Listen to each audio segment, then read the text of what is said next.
आज के वचन के मनन के लिए आइए हम लोग अपने ध्यान को ले जाएं लूका रचित सुसमाचार, उसका 6वां अध्याय, उसके 43वें वचन से लेकर 45वें वचन तक हम लोग पढ़ेंगे। लूका रचित सुसमाचार, उसका अध्याय 6 वचन 43 से 45 तक। कोई मुझे पढ़कर मदद करे। कोई अच्छा पेड़ नहीं जो निकम्मा फल लाए, और न तो कोई निकम्मा पेड़ है जो अच्छा फल लाए। हर एक पेड़ अपने फल से पहचाना जाता है, क्योंकि लोग झाड़ियों से अंजीर नहीं तोड़ते और न झड़बेरी से अंगूर। भला मनुष्य अपने मन के भले भंडार से भली बातें निकालता है, और बुरा मनुष्य अपने मन के बुरे भंडार से बुरी बातें निकालता है, क्योंकि जो मन से भरा है वही उसके मुंह पर आता है। हालेलुया। बड़े अनुग्रहित वचन परमेश्वर ने हमको आज सुनाए, हमको आज दिए। मेरा आज का प्रचार का शीर्षक है ब्लेसेड एंड फ्रूटफुल लाइफ, आशीषित और फलवंत जीवन। एक मसीही जीवन जो कि सचमुच में आशीषित और फलवंत जीवन होना चाहिए, उसे कैसे जिया जाए, उसके बारे में हम लोगों को बाइबल क्या सिखाती है, उसके विषय में हम लोग मनन करेंगे, देखेंगे, पढ़ेंगे, सीखेंगे। परमेश्वर ने मनुष्य की सृष्टि की, परमेश्वर ने मनुष्य को मिट्टी से लेकर, परमेश्वर ने उसके जीवन में, उसके नाक के अंदर जीवन की सांस फूकी, उसको जीवित किया। परमेश्वर ने जब मनुष्य को बनाया, परमेश्वर ने बोला आओ हम मनुष्य को बनाएं, अपनी समानता, अपने स्वरूप में हम मनुष्य को बनाएं, ताकि वो पृथ्वी के सारे जीव जंतुओं के ऊपर वो अधिकार रखे। परमेश्वर ने मनुष्य को अधिकार रखने के लिए बनाया, मनुष्य का जीवन दूसरों के लिए उपयोगी जीवन करके परमेश्वर ने उसको बनाया था। फलवंत जीवन, उसके बहुत सारे एस्पेक्ट होते हैं, बहुत सारी उसकी बातें होती हैं जिसके बारे में हमको सीखना है। यहाँ पर ऐसा लिखा हुआ है फलों से, फलवंत जीवन मतलब फलों से हम लोग मनुष्य की पहचान कर सकते हैं, है ना। एक अच्छा पेड़ अच्छे फल लाता है, एक बुरा फल बुरे फल लाता है। आप लोग इस दुनिया के अंदर देखेंगे तो आप लोग देखें पेड़ के अंदर फल लगते हैं, क्या वो पेड़ खुद खा सकता है? नहीं खा सकता। वो पेड़ दूसरों को फल खिलाने के लिए, दूसरों के जीवन को आशीषित करने के लिए अपने अंदर से वो फल को उत्पन्न करता है। उसी प्रकार नदी, क्या वो नदी अपना खुद का पानी पी सकती है? नहीं। नदी दूसरों की प्यास को बुझाने के लिए, दूसरों के जीवन को तृप्त करने के लिए नदी काम करती है। गाय वो दूध देती है। उसी प्रकार जीव जंतु सारे जो है, या फिर वृक्ष या जीव जिसको भी हम लोग देखें वो उपयोगी होते हैं, वो दूसरों के काम आते हैं। इसी प्रकार जीवन का सर्कल चलता है। इन सब के ऊपर रहने वाला मनुष्य का जीवन भी फलवंत जीवन होना चाहिए। अगर मैं ऐसा कहूं तो उसका मतलब यह है कि मनुष्य दूसरों के काम आना चाहिए, मनुष्य दूसरों के लिए एक आशीष होना चाहिए। खास तौर पे परमेश्वर के द्वारा चुने गए लोग। परमेश्वर का वचन हमें सिखाता है यूहन्ना उसके 15 के 16 में कि तुमने मुझको नहीं चुना परंतु मैंने तुमको चुना है, ताकि तुम जाओ और फल लाओ और तुम्हारे फल बने रहें, तुम्हारे फल सदा के लिए बने रहें, इसलिए मैंने तुमको चुना है। तो हमारे फलों से हमारी पहचान होती है। फल क्यों लाना है, फल लाना क्यों जरूरी है, इसके विषय में अगर हम पढ़ें तो पहली बात है हमारे फलों से हमारी पहचान होती है, इसलिए हमको फल लाना है। और अगर हमारी पहचान अच्छी बात के कारण होना है तो हमको कैसे फल लाना है? अच्छे फल लाना है। अच्छे फल मतलब प्यार करना है, दूसरों के ऊपर दया करना है, जरूरतमंद की मदद करना है, दूसरे को आश्वासन देना है। अगर हालेलुया हम लोग किसी भी बात के काम आ पाए तो हम लोगों को उसके लिए हमको करना है। यही तो मसीह का स्वभाव है। हम लोग जब पापी ही थे, हम लोग जब गुनाहगार थे, हम लोग जब थके हुए थे, मृत्यु की ओर, नाश की ओर बढ़ रहे थे, उसने अपना हालेलुया प्राण हमारे लिए इस धरती पर आकर दे दिया। फिलिपियों उसके 2 अध्याय में ऐसा लिखा हुआ है कि तुम्हारा स्वभाव मसीह की तरह होने पाए, तुम्हें देख के लोग कहने पाए कि तुम्हारा स्वभाव मसीह की तरह है। परमेश्वर का वचन में कहता है कि मैंने तुमको ठहराया है ज्योति के समान इस अंधकार की दुनिया के अंदर। तो इस दुनिया में जब अंधकार है, लड़ाई है, झगड़ा है, क्रोध है, विरोध है, ईर्ष्या है, बैर भाव है, तमाम प्रकार की जब दुनियादारी बातें इस दुनिया के अंदर होती रहती है, वहां पर एक मसीही व्यक्ति परिवर्तन ला सकता है। इसलिए उसको ज्योति के समान अंधकार के ऊपर ठहरा के रखा हुआ है, आपकी ज्योति दूसरों को प्रकाशमान करने पाए। हालेलुया। तो यहाँ पर फल लाना क्यों जरूरी है? पहली बात, ताकि हमारे फल क्या करते हैं, हमारी पहचान है, वो दूसरों को बताते हैं कि हम लोग कैसे हैं। अगर हम अच्छे फल लाते हैं तो हम अच्छे परमेश्वर के चुने हुए, परमेश्वर के द्वारा आशीषित किए हुए, ये कभी भी आम के झाड़ पर केला नहीं लगता, कभी भी केले के झाड़ पर आम नहीं लगते। जो पेड़ होगा वो वही फल लाएगा। तो हम लोग जो मसीही हैं, अगर हम लोग अपने आप को मसीही कहें, अगर हम लोग अपने आप को परमेश्वर के बच्चे कहें, तो हमारे अंदर से कैसे फल आना चाहिए? परमेश्वर के बच्चों के लायक फल आना चाहिए, मसीही लोगों के अनुरूप फल आना चाहिए। हमारा जीवन दूसरों के लिए हालेलुया गुणकारी होने पाए। हालेलुया। दूसरा वचन हम लोग पढ़ेंगे पहला तिमुथियुस उसका 6 अध्याय उसका 17 से लेकर 19 तक के वचन। पहला तिमुथियुस उसका 6 अध्याय वचन 17 से लेकर 19 तक। इस संसार के धनवानों को आज्ञा दे कि वे अभिमानी न हो और चंचल धन पर आशा न रखे, परंतु परमेश्वर पर जो हमारे सुख के लिए सब कुछ बहुतायत से देता है, वे भलाई करे और भले कामों में धनी बने और उद्धार और सहायता देने में तत्पर हो और आगे के लिए एक अच्छी नींव डाल रखे कि सच्चे जीवन को वश में कर ले। Why should I bear fruit? मुझे फल क्यों लाना है? ताकि मैं दूसरों के ऊपर हालेलुया कुछ उपकार कर सकूं, मैं दूसरों की मदद कर सकूं, मैं दूसरों की सहायता कर सकूं। हालेलुया। परमेश्वर ने हमें जो आशीष दी है, देखिए जब एक पौधा रहता है, वो क्या नहीं कर पाता? फल नहीं ला पाता, उसके फल कोई नहीं खा पाता, उसके नीचे कोई बैठता नहीं है, क्योंकि उसके अंदर छाया नहीं होती है। उसके जो गुणकारी काम वो दूसरों के लिए करता है, वो पौधा रहता है तो वो नहीं कर पाता है। परमेश्वर उस पौधे को क्या करके बदलता है? पेड़ कर बदलता है। तो परमेश्वर उसको बढ़ाता है। बढ़ाने के पीछे परमेश्वर का उद्देश्य क्या है? वो दूसरों के लिए उपकारी। हम लोग चाहते हैं कि परमेश्वर हमको आशीष दे, परमेश्वर हमको आगे बढ़ाए, परमेश्वर हमको हर एक बात में ऊपर लेके जाए। पर परमेश्वर आपको ऊपर क्यों लेके जाना है, इस बात का सवाल अगर आप बाइबल में से ढूंढेंगे तो परमेश्वर का वचन हमें यही सिखाता है। परमेश्वर आपको आशीष देता जाता है ताकि आपका जीवन दूसरों के लिए आशीषित होता जाए। हालेलुया। एक व्यक्ति अगर दुख में है तो ये सोचना है कि परमेश्वर ने मेरे दुखों को दूर किया ताकि मैं जाकर दूसरों के दुखों को दूर कर पाऊं। वो व्यक्ति आपसे प्यार क्या है यही समझने पाए। ज्योति वही तो करती है, वो अंधकार में चमकती है और अंधियारे को दूर कर देती है। हालेलुया। दूसरों की भलाई करना, दूसरों की सेवा करना। हालेलुया। इसीलिए परमेश्वर चाहता है कि हम लोग क्या करें? फलवंतों, फल जो भी हैं वो दूसरों को तृप्त करने के लिए होते हैं, हमें खुद को तृप्त करने के लिए नहीं होते हैं। शरीर के काम, जैसे हम लोग गलातियों में पढ़ते हैं, शरीर के काम तो प्रकट हैं, क्रोध, विरोध, ईर्ष्या, बैर भाव, झगड़ा, लुचपन, मतवालापन। ये सब अपने आप को तृप्त करने के लिए जब मनुष्य करता है बुरे बुरे काम, हालेलुया, वो सोचता है कि कोई नहीं देख रहा, वो अपने आप को तृप्त करने के लिए सोचता है। तो मनुष्य ये बात को जान ले कि परमेश्वर ने उसके जीवन को हालेलुया इस बात के लिए नहीं बनाया है। परमेश्वर उसको आशीष देता है, परमेश्वर उसको आगे लेके चलता है ताकि उसका जीवन दूसरों के लिए उपकारी बनने पाए। हालेलुया।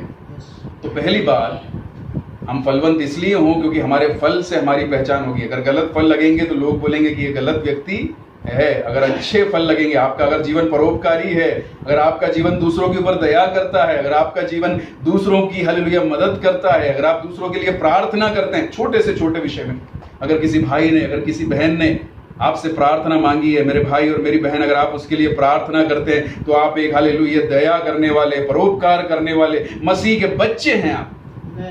हालेलुया। छोटी सी छोटी बात में सेवकाई क्या है क्या नहीं है, छोटी सी छोटी बात में एक शरीर के अलग अलग अंग के समान हम लोग दूसरों के लिए उपकारी जीवन जब जीते हैं तो हम फलवंत, अच्छे फल लाने वाले व्यक्ति बनते हैं। और दूसरी बात, दूसरों की सेवा करने के लिए हमको हमारे जीवन में फल दिए गए। और हम लोग पढ़ेंगे नीति वचन उसका 22:6।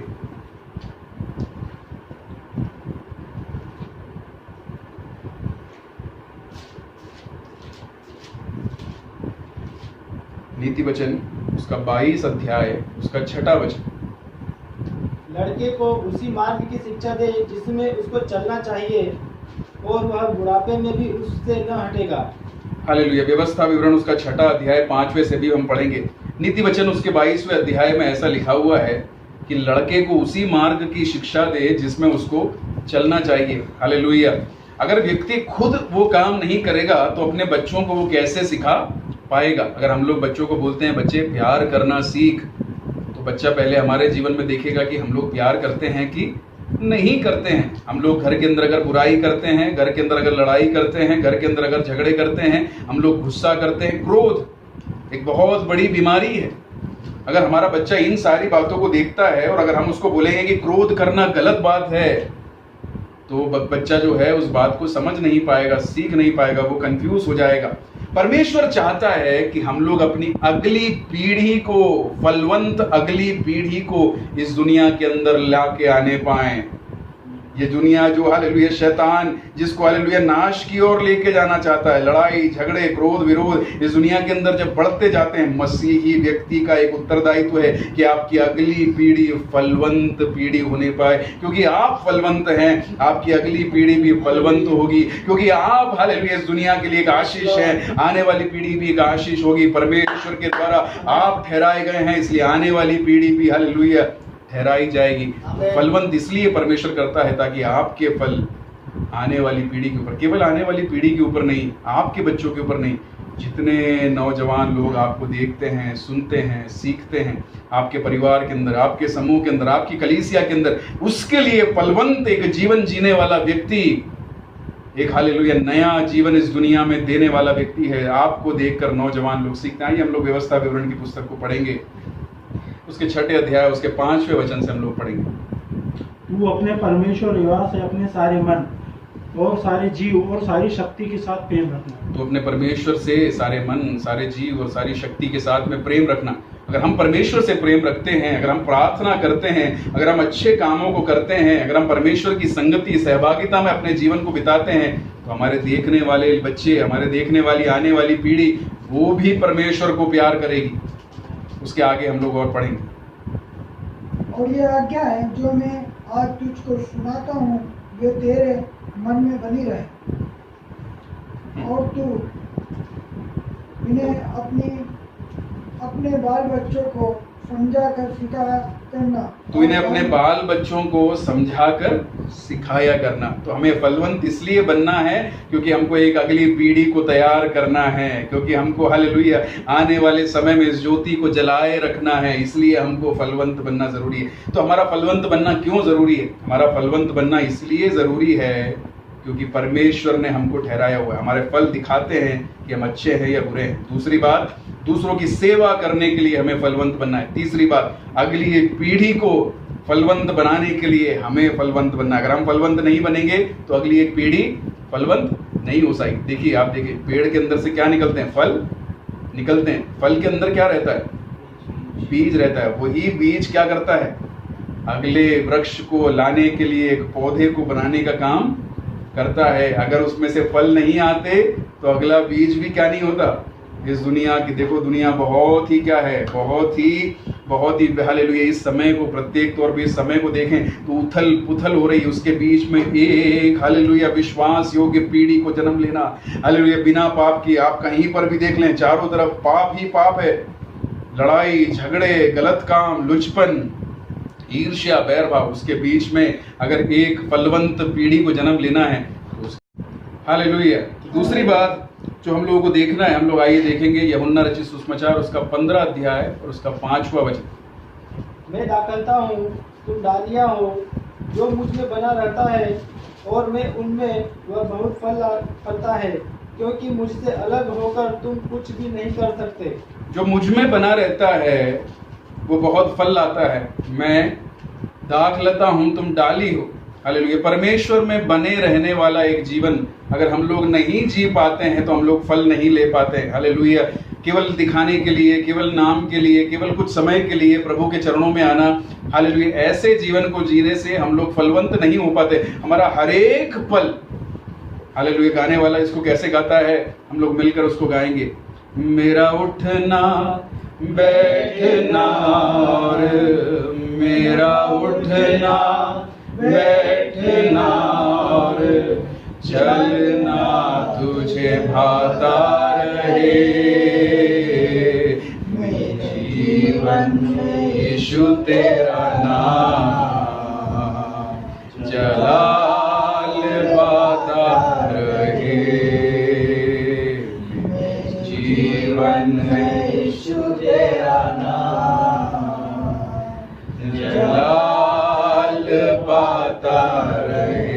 हालेलुया। मेरे जीवन से प्रभु यीशु तेरा नाम जलाल पाता रहे। मेरा उठना मेरा बैठना तुझे भाता रहे। हालेलुया। गाने वाला जैसा बोलता है, मेरा उठना मेरा बैठना उसके ऊपर भी लोग ध्यान देते हैं। ओ परमेश्वर, वो तुझको भी प्रसन्न करने पाए और जो लोग देखते हैं उनको भी हालेलुया मेरे द्वारा ज्योति में लाने पाए। मेरा जीवन मेरा उठना मेरा बैठना मेरी बोलचाल, अगर आप घर पर एक बात बोलते हैं, बाहर आके दूसरी तरफ बर्ताव करते हैं तो आपके जीवन से फल नहीं आते। अगर आप दिखाने के लिए बाहर एक जीवन जीते हैं और घर परिवार के अंदर एक जीवन जीते हैं तो आपके जीवन से फल नहीं आते। आप कलीसिया में आकर एक तरह का जीवन जीते हैं पर कलीसिया से बाहर जाकर दूसरी तरह का जीवन जीते हैं तो आपके जीवन से फल नहीं आते। ये केवल दिखाने वाले फल हैं।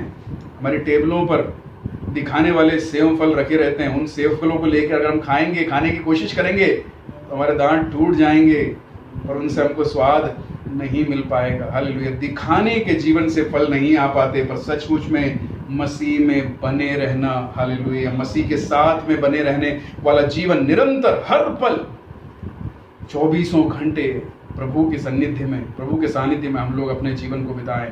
अगर ऐसा नहीं करते तो हम लोग फल नहीं ला पाते। तीसरी बात हम लोग पढ़ेंगे कुलूसियों की पत्री, उसका 2 अध्याय, उसका 7वां वचन।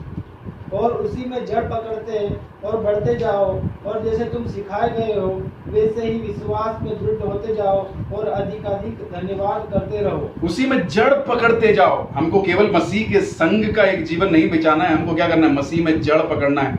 हालेलुया। अगर देखो हम लोग मसीह में जड़ नहीं पकड़ेंगे तो क्या होगा? जैसे अगर एक पेड़ है, वो पेड़ अगर बहुत ऊंचा भी चले जाता है, हम लोग ऊपर के जीवन की ओर ध्यान देते हैं। लोग बोलते हैं, क्या बोलते हैं? मुझे सक्सेसफुल बनना है, मुझे सफल बनना है ना? धन कमा लूंगा बहुत तो मैं सक्सेसफुल बन जाऊंगा, मेरे बच्चे बहुत आशीषित हो जाएंगे, मेरा मान सम्मान होगा तो मैं सक्सेसफुल हो जाऊंगा, लोग मुझको जानेंगे, मैं बहुत हालेलुया सफल हो जाऊंगा। पर जब जो लोग केवल ऊपर की बातों के ऊपर ध्यान देते हैं, परमेश्वर का वचन सिखाता है तुमको नीचे भी क्या करना है? जड़ पकड़ते जाना है। क्योंकि अगर तुम जड़ नहीं पकड़ोगे तो तुम ऊपर भी नहीं बढ़ सकते। अगर तुम्हारा ऊपर वाला जीवन आशीषित होना है, दूसरों के लिए परोपकारी होना है, दूसरों के लिए फलवंत होना है, तो तुमको मसीह में जड़ पकड़ना भी बहुत जरूरी है। कुछ भी आ जाए, अय्यूब बोलता है, कष्टों के सामने, परेशानियों के सामने, मुसीबतों के सामने अय्यूब हालेलुया उसने अपना बल नहीं खोया। वो बोलता है कि मेरा परमेश्वर वो मेरे लिए सब कुछ है। हालेलुया। जड़ पकड़ना है। एक हालेलुया, एक अगर व्यक्ति आपको हालेलुया एक जैसे गमले में लगा हुआ एक पौधा, उसको निकाल के फेंकने की भी कोशिश करे तो अगर वो जड़ उसके अंदर पकड़ा हुआ है, उसकी गमले के अंदर उसकी जड़ें हालेलुया गुथा गई है, उसको वो पकड़ के बाहर नहीं कर सकता।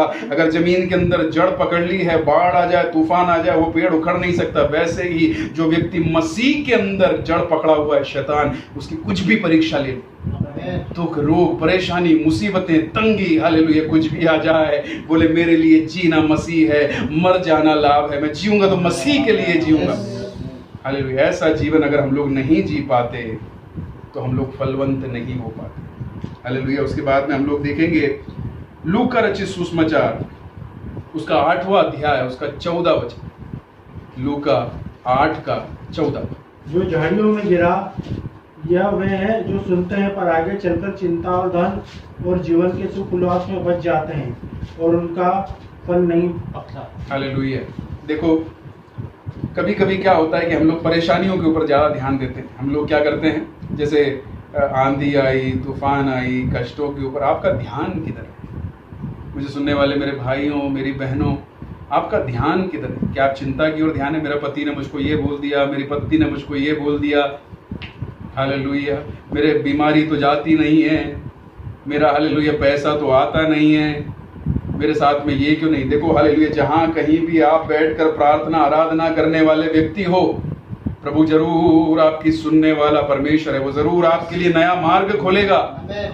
हालेलुया। परमेश्वर जरूर आपके लिए कुछ ना कुछ व्यवस्था करेगा। पर हालेलुया आपका ध्यान आंधी तूफान की ओर ना होने पाए।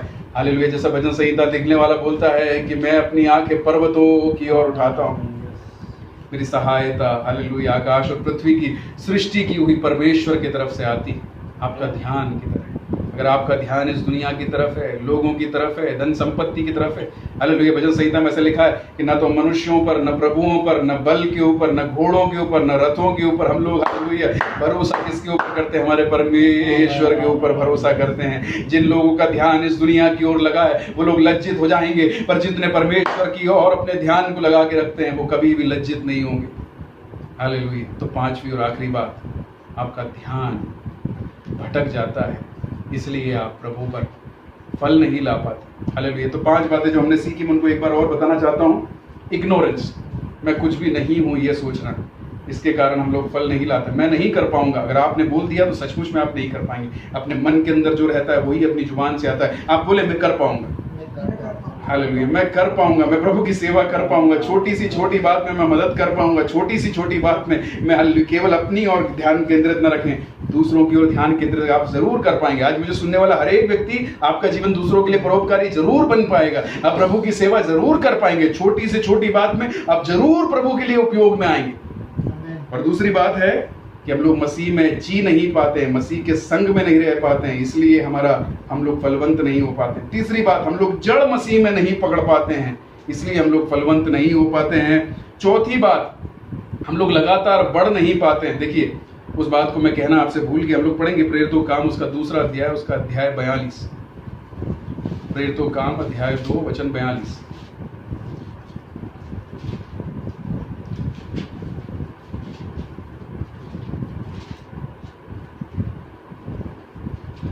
और वे प्रेरितों से शिक्षा पाने लगे, प्रेरितों से शिक्षा पाने लगे, और संगति रखने और रोटी तोड़ने और प्रार्थना करने में लौलीन रहे। संगति का महत्व आपके जीवन में है। आप कलीसिया को, हालेलुया, केवल एक पार्टी का जगह ना माने कि एक हफ्ते में एक बार हम लोग चले गए। संगति आपके लिए मायने रखती है। आपके आसपास में जो विश्वासी भाई लोग रहते हैं वो आपके लिए मायने रखते हैं। प्रार्थना आपके लिए मायने रखती है। हालेलुया, प्रभु भोज, रोटी तोड़ना, हम एक ही शरीर के अंग हैं कर हम लोग, हालेलुया, प्रभु के सामने अंगीकार करना, हालेलुया, प्रभु के उस कष्टानुभवों को याद कर हमारे जीवन को प्रभु ने कैसे हमें धर्मी ठहराया, उन बातों को याद करना हमारे लिए बहुत जरूरी है। संगति करना, प्रार्थना करना, प्रेरितों से शिक्षा पाना। आप क्या सुनते हैं, आप क्या देखते हैं? इस दुनिया में बहुत सारी चीजें हैं जो भी सिखा रही हैं, दिखा रही हैं, समझा रही हैं, पर अगर जिसका ध्यान प्रभु के वचनों की ओर लगा रहता है, जो प्रेरितों से शिक्षा पाने की ओर लगा रहता है, वो जरूर आगे की ओर बढ़ता जाएगा और फल लाते जाएगा। निरंतर बढ़ते जाने से ही हम फल ला पाते हैं। अगर हम बच्चे रह गए, अगर हम पौधे रह गए तो हम लोग फल नहीं ला पाएंगे। अगर हम बढ़ते गए तो हम फल लाएंगे। निरंतर बढ़ते रहे संगति में, प्रार्थना में, हालेलुया, प्रेरितों से शिक्षा पाने में, वचन को सीखने में, सिखाने में आप आगे बढ़ते जाएं, आप जरूर एक दिन फल लाएंगे। और हालेलुया, 5वीं बात जो हमने सीखी वो ये है कि आपका ध्यान किधर है। आपका ध्यान अगर परेशानियों की ओर है तो आप फल नहीं ला पाएंगे। अगर आपका ध्यान प्रभु की ओर है तो जरूर आप, हालेलुया, फल ला पाएंगे। हालेलुया। तो हमने देखा कि हम लोग किन किन बातों के कारण फल नहीं ला पाते। अब फल लाने के लिए हमको क्या करना है? एक आखिरी अध्याय और पढ़कर मैं अपने आज के संदेश को समाप्त करना चाहता हूं। भजन संहिता उसका अध्याय 1 और उसका वचन 1 से लेकर हम लोग पढ़ेंगे। भजन संहिता पहला अध्याय, उसके पहले वचन से हम लोग पढ़ेंगे। क्या ही धन्य है वह पुरुष जो दुष्टों की युक्ति पर नहीं चलता, और न पापियों के मार्ग में खड़ा होता है, और न पापियों के मार्ग में खड़ा होता है, और न ठट्टा करने वालों की मंडली में बैठता है, परंतु वह तो यहोवा की व्यवस्था से प्रसन्न रहता है, और उसकी व्यवस्था पर रात दिन ध्यान किया करता है। वह उस वृक्ष के समान है जो बहती नालियों के किनारे लगाया गया है, वो बहती नालियों के किनारे लगाया गया वृक्ष है, और अपनी ऋतु में फलता है, वो अपनी ऋतु में फलता है। बस मेरे भाई मेरी बहन, 2 तरह के व्यक्ति होते हैं।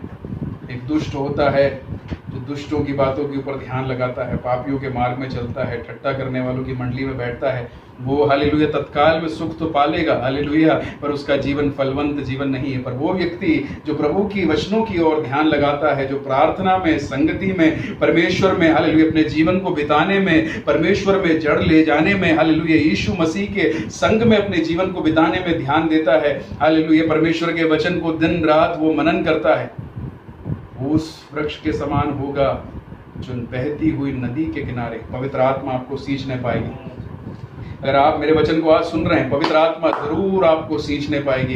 हालेलुया। जो पवित्र आत्मा आपको सींचती है, वो अभिषेक आपके अंदर बहता है, तो हालेलुया वो मुरझाई हुई पत्तियां वो औषधि का काम करने लग जाती है। आपके फल दूसरों को तृप्त करने लग जाते हैं। वो पानी जब आगे आगे बढ़ता है तो मुर्दी मछलियां जिंदी होने लग जाती हैं। वो हालेलुया जो पवित्र आत्मा का वायदा नए नियम की कलीसिया को परमेश्वर ने हालेलुया किया हुआ था, उस वो पवित्र आत्मा आपको सींचने लग जाती है। प्रेरितों काम 2 अध्याय 38 का 39 वो तुम्हारे लिए, तुम्हारे बच्चों के लिए और जितने आने वाले हैं सबके लिए है।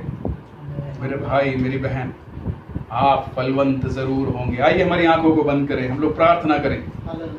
आप फलवंत जरूर होंगे। हालेलुया। आपका जीवन आशीषित जरूर होगा। हालेलुया। अगर आपके जीवन को, आपके मन को टेंशन में लाकर शैतान अगर ये बोलने की कोशिश करता है कि नहीं तो फलवंत नहीं हो पाएगा, तो दूसरों के लिए हालेलुया उपयोगी नहीं हो पाएगा, तो आशीषित नहीं हो पाएगा। भजन संहिता 1 में लिखा है हालेलुया, क्या ही धन्य है वो पुरुष, क्या ही धन्य है तेरा जीवन, एक धन्य जीवन है, आशीषित जीवन है, ओ हालेलुया फलवंत जीवन है जरूर, क्योंकि प्रभु ने तुझे चुन लिया है। प्रभु ने हमें चुन लिया है। तुमने मुझे नहीं चुना परंतु मैंने तुमको चुन लिया है। God has already chosen you. अगर आज मेरा वचन आप तक पहुंचता है, प्रभु के हालेलुया दास दासी, प्रभु मेरे भाई मेरी बहन, प्रभु ने आपको चुन लिया है। अब इस बात के ऊपर निर्भर करता है कि हम अपने जीवन को किस ढंग से जीते हैं। वो निर्धारित करेगा कि हमारा जीवन फलवंत होता है ना होता है। अगर आप क्रोध करते हैं, क्रोध को शांत करें। अगर कोई भी बुरी बात आपके जीवन में है, उसको जांचें, मन के ऊपर हाथ लगाएं। फलवंत होने से रोकने वाली हर दुष्ट की चाल, मेरे जीवन को मेरे शरीर की अभिलाषाओं के ऊपर आके लाके टेक देने वाली हर शैतान की चाल, हालेलुया, उसके ऊपर विजय पाने के लिए प्रभु ने मुझे सशक्त किया है। हालेलुया। ओ प्रभु तेरी आत्मा को मुझसे जाने न दे।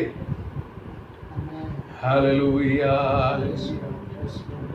You are a blessed person. आप एक आशीषित व्यक्ति हैं, आप एक धन्य व्यक्ति हैं। वो कोई भी नहीं बदल सकता। हालेलुया। अगर हमारी भूल चूक हो जाए केवल वही बदल सकती है, उसके अलावा कोई भी नहीं बदल सकता। हालेलुया। प्रभु ने आपको चुन लिया है। वो हालेलुया दूसरों के लिए हालेलुया दिया बनाकर, नमक बनाकर, हालेलुया उपकारी बनाकर प्रभु के सन्निधि में जांचें क्या बात है जो मुझे उस फलवंत जीवन में आगे बढ़ने से रोक पा रही। क्या मैं केवल एक हालेलुया दिखावटी मसीही जीवन जी रहा हूँ, ये सचमुच में मैं मसीह के अंदर जड़ पकड़ते जा रहा हूँ। हालेलुया। हालेलुया।